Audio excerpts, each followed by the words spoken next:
Good morning, I'm Adam Sexton. Democrats are going above and beyond this cycle to shut down anything even resembling a competitive primary for incumbent President Joe Biden. Snubbing New Hampshire, and now in Florida, right next door to South Carolina, the party canceled its primary and announced Biden as the only candidate.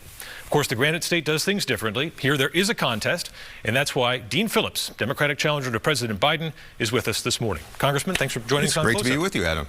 So, in Congress, you've been a really consistent supporter of President Biden's agenda. So if you get to the White House and replace him, what are you going to do differently on policy? Well, let me start by acknowledging something you just said. The story of America is overcoming tough forces aligned against us. And indeed, that's what this campaign is entirely about. And I know the exhausted majority of Americans know this. And when I'm president, well, first of all, why am I running? Because Joe Biden is going to lose to Donald Trump. And I think most Americans recognize the tragedy, the danger of Donald Trump. Now, what will I do differently? First of all, I'm listening. That's why I'm here in New Hampshire almost every day until January 23rd, listening to people. And if more people in Washington, D.C. would get out, spend time with Granite Staters, you would hear the same thing. Life is unaffordable. So my focus right now is affordability, housing, education, healthcare, groceries, heating oil. People are really suffering. 60% of Americans are living paycheck to paycheck. 40% cannot afford a $400 emergency. So we have a crisis. And the bottom 50% of Americans in socioeconomic data only have 2.5% of the entire wealth. It is the 50% of Americans that I want to raise the foundation for, to give everybody a chance. That's what this presidency will be about. I respect the president, but it's time to pass the torch, period. We'll delve into some of those issues in a moment, but you haven't shied away from the age issue here. Do you believe President Biden is in any kind of age-related cognitive decline? I wouldn't say he's in cognitive decline. Everybody in America can see what's going on. I think it's healthy for the United States to have men in their 80s as president. No, I don't. And by the way, it's not just me, it's about 75% of the country. So it is not my job to opine. What I'm saying is that Americans have made it clear they do not want either of these candidates as president. I'm glad to see the GOP having a healthy debate, many of the candidates right here in New Hampshire, and I wish President Biden would be here too. I wish he would debate. I wish he would make his case for the future, not just for the past. And that's what this campaign is about. It's about joy and hopefulness, optimism, but most of all, steering us to the future. And I know Americans know that two men in their 80s cannot do that, physically, cognitively, or experientially. There does seem to be some distance, though, between those polls that show wanting someone else and then polls that show Biden with this big lead. What do you think it is that is freezing your fellow Democrats in place? Because we have a culture of silence. We live in a culture of fear. And that's what I'm trying to express upon people, is if we let the two-party system, by the way, which is tragic, I have to say George Washington warned us about this. He warned us against factions when he wrote his farewell address over 200 years ago. And the truth is, I was part of this problem. I enabled this two-party system because I believe in the Democratic Party. I'm a proud Democrat. If I wasn't, I'd be running as an independent. I want to salvage the basis of the principles of this party. And right now it is working against people. It is stifling debate. It is suppressing voters and absolutely suppressing candidates, as evidenced by the fact that New Hampshire, with this extraordinary 103-year-old tradition, as you well know, of being the first in the nation primary, where candidates come to walk through the snow and face voters and answer your questions, has been disenfranchised. Democrats suppressing Democrats. And I think it's nonsensical, I think it's dangerous, and I think it's an egregious affront to democracy, and that's why I'm here. Let's get into some issues. In this last week, we saw the presidents of Harvard, MIT, and Penn testify before Congress, and they were asked, essentially, would you discipline a student if they were calling for another Holocaust, a genocide of Jews? And you've tried to be really balanced on this Israel versus Hamas war thing, but when you see these presidents sort of dodge the question, essentially they said, well, we're going to need more context before we say if we'll punish somebody who's calling for a second Holocaust. Isn't that alarm bells going off right now?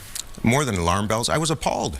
I don't know how you could watch that testimony as an American, forget your politics, and not be very concerned about what's going on. I watched the GOP debate the other night. I watched Governor DeSantis avoid every question. I watched these university presidents, amongst the most prestigious in America, dodge the most simple question to answer. Is the genocide of Jewish people an affront to your policy on harassment? My goodness, imagine if students were wearing white masks and saying it's time to lynch black people, or it's time to exterminate women. Do you think that's not hate speech? I don't know why this is ending at the front step of the Jewish people. And I think it's time for Americans to really recognize what's going on.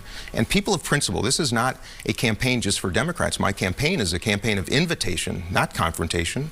And I think we should be assessing what's going on in this country right now. We need free speech, but we've got to draw the line at harassment, the call for genocide. And by the way, that is true on both sides. When I say this sincerely, if you are pro-Palestinian, you're pro-Israel, let's take hands and not take arms. Let's work together. I've seen that at Dartmouth. I've seen how Dartmouth has done such a fine job of bringing people together. The presidents I saw in Congress the other day were appalling. Appalling. Can there be a two-state solution if a Palestinian state is just going to be a launching pad for future October 7th style attacks? Of course not. And Israel deserves security and safety and opportunity. And Palestinians deserve safety, security, and opportunity. That's why it's time, look, I say regularly, it is time for new leadership from the West Bank to the West Wing. Mahmoud Abbas is in his 80s, Joe Biden in his 80s. These men have been doing it this way for decades. And if we are to think that doing it the same way with the same people in the same fashion is going to lead to any change, we're deluding ourselves.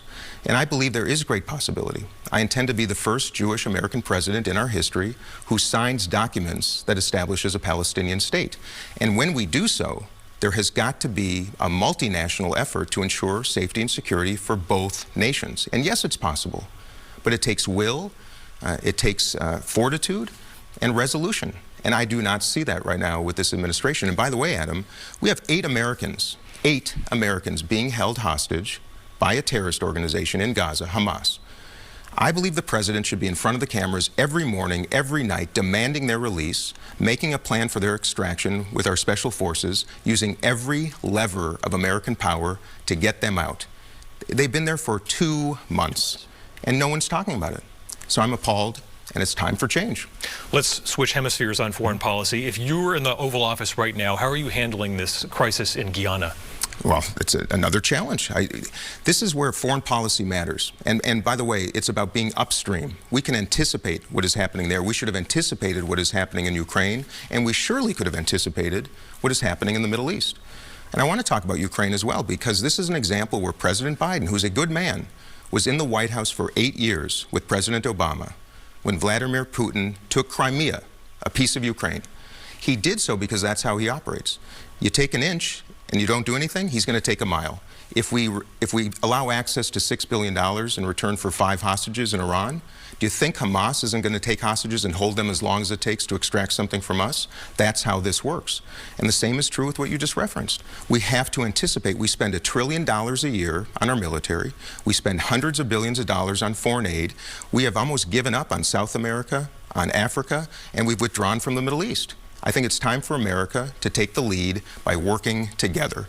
Literally working together, and if we don't do so, we cannot do it unilaterally. Specific to Guyana, though, the border crisis there, what are you going to do? This is right in our backyard. No, I know it, and it's another tragedy. And we have the resources, but we are distracted, Adam. We have the resources to deal with all these circumstances. Between our diplomatic tools, our foreign aid tools, and our military tools, we should be anticipating. The fact is we are distracted in the same way that Israel was distracted on October 7th. We are trying to support Ukraine, we are trying to deal with the Middle East crisis, and we lose sight of things in our backyard. By the way, a border crisis, as you well know, which is literally at the United States border, that is unaddressed. And I think it's time for the Democratic Party on that subject as well, Adam, to take the lead in securing our borders, both the southern and the northern, because it is going to be a tragedy if we do not get our act together. Yeah, you know, the surge of humanity coming across the southern border, most Democrats were appalled by President Trump's policies, but you look at some of the problem and it's getting worse, right? So I think in the entire era of 1880 to 1930, something like 23 million people emigrated to the United States. We have 2.5 million in fiscal year 23 encounters at the southern border. You know, so you could see basically the entire industrial age worth of immigration coming across the southern border in a decade. How is a wall not making sense in a situation like that? Well, first of all, it's policy that makes sense. And what we need is a leader in the White House, which I will be, who understands the root problem, which is a crisis in the Northern Triangle countries right now, where most of the migrants are coming. And right now, our asylum policy is exactly the incentive that is driving people to our border, spending $7,000 to $10,000 to get there by enriching the very Mexican cartels that are causing the havoc. So if we want it to be sensible and common sense, and not political, we would actually change our asylum law to ensure that cases are adjudicated in the countries of origin. Use our budget to keep people safe where they are. Hold on to your money, because if you are qualified to get asylum in the U.S., we should bring you here. And then when you come here, you will have $7,000 to $10,000 in your pocket to start your life as an American. My family is an immigrant family. I suspect yours is too. Many of the people watching. They wanted the same thing, just an opportunity, safety, security, and they wanted to become Americans. What a blessing that we are one of the only countries in the world in which people want to come here.